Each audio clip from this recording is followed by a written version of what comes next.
Eixo.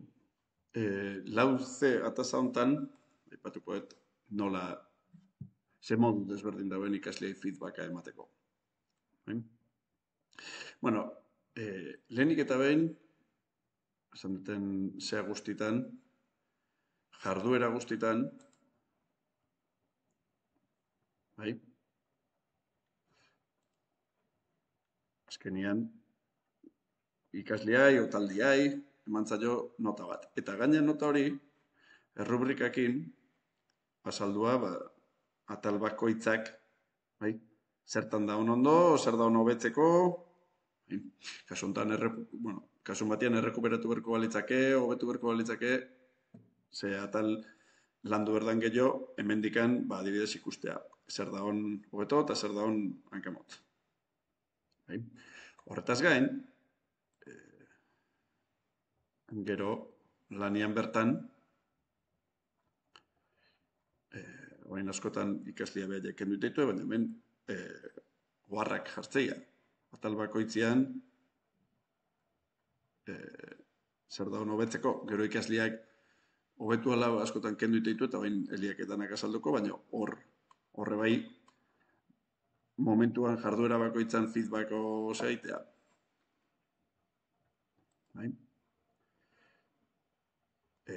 Gero, noski,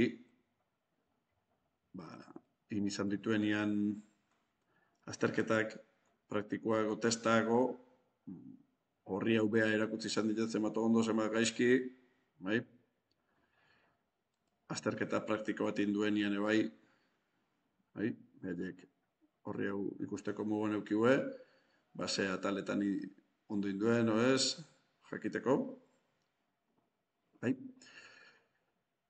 Gero noski, erronkako notak eta guzti horiek azaletik